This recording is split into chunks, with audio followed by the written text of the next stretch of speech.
दोस्तों, हमारे चैनल को सब्सक्राइब करें, लाइक करें और कमेंट करें। कहानी है एक ऐसे राजा की जिसकी लालच ने उसे सब कुछ खो देने पर मजबूर कर दिया। आइए सुनते हैं क्या क्या हुआ। सुनहरी सुबह की किरणों ने राजमहल को जगाया, पर सिंहासन पर बैठे राजा वीरसेन का मन सोने चांदी के खजाने की लालसा से जाग रहा था। मंत्री जी, इस बार राज्य की आय पहले से दोगुनी होनी चाहिए। और सुनो, गांव वालों पर टैक्स और बढ़ा दो। राजन, लेकिन किसान पहले ही बहुत परेशान है। बारिश भी कम हुई है। मैं राजा हूं, मुझे और चाहिए। सोना, हीरे, मणि, जितना चाहूं उतना मिलेगा। इस दौरान गांव वाले अपने शासक की कठोर मांगों से पीड़ित थे। खेत सूखे पड़े थे और उम्मीद दूर लग रही थी। हमसे रोज टैक्स मांगा जाता है, अब खाने को भी अनाज नहीं बचा। सुना है जंगल के पार एक चमत्कारी साधु बाबा रहते हैं।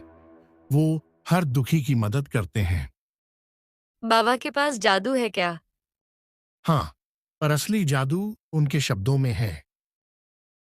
गांव वालों में साधु बाबा की चर्चा गूंजने लगी, जैसे एक दूरस्थ आशा की लौ पल रही हो।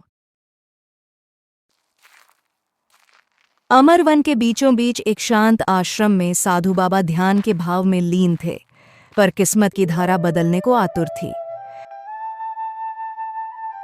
साधु बाबा ने धीरे धीरे आंखें खोलीं, मानो किसी दृश्य को देख रहे हों। साधु बाबा, हमारी मदद कीजिए। राजा बहुत लालची हो गया है, हम भूखे मर रहे हैं। राजा को उसकी लालच का दंड मिलेगा, लेकिन सीख भी मिलेगी। कल सुबह मैं स्वयं राजमहल आऊंगा।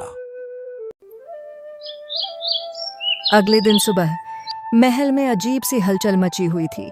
फकीरों का आना जाना लगा, पर सभी चुप रह गए जब साधु बाबा ने कदम रखा।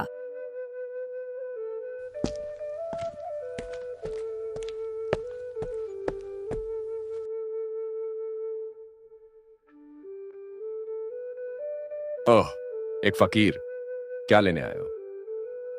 राजन, मैं तुम्हें एक वरदान देने आया हूं। राजा की आंखों में चमक चली आई, जैसे सामने खजाना पड़ा हो। वरदान? मुझे बोलो, क्या है? मैं तुम्हें एक चमत्कारी मिट्टी का घड़ा देता हूं। इसमें जो भी डालोगे वो दोगुना होकर वापस मिलेगा।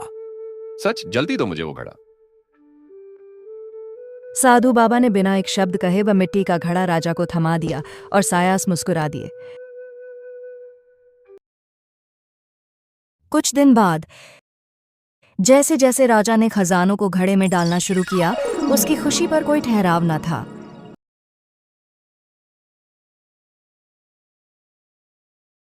अब मैं सबसे अमीर बन जाऊंगा। और दो। राजन, अब आपने राज्य के सारे खजाने घड़े में डाल दिए। प्रजा के लिए कुछ नहीं बचा। मुझे और चाहिए, और चाहिए। लालच की अंधेरी आग राजा को अपनी चपेट में ले चुकी थी।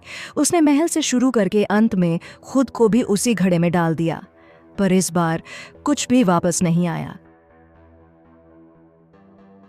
वह घड़ा अब वीरसेन का नहीं रहा और महल वीरान पड़ा। पर गांव में खुशहाली लौट आई, जैसे प्रकृति ने फिर मुस्कान फैलाई हो। जब लालच अंधा हो जाता है तो इंसान खुद को भी खो देता है। तो क्या राजा कभी वापस नहीं आएगा? उसने जो बोया वही पाया। अब यह राज्य तुम सबका है। प्रेम, सेवा और संतोष ही इसका मूल मंत्र होगा। महीनों बाद गांव में हरियाली लहराई, बच्चे खिलखिलाए और खेतों में फसलें लहलहा उठीं। लालच की लू के बाद प्रेम और संयम की ठंडी हवा बह रही थी। और इस प्रकार लालची राजा की कहानी ने सबको सिखाया, संतोष से बड़ा कोई खजाना नहीं। अगली कहानी सुनने के लिए तैयार रहिए, जहां साधु बाबा एक नए रहस्य से रूबरू होंगे। अगर आप लोग सब्सक्राइब करके अच्छा कमेंट करेंगे, तो मैं आपके कमेंट को पिन कर दूंगा।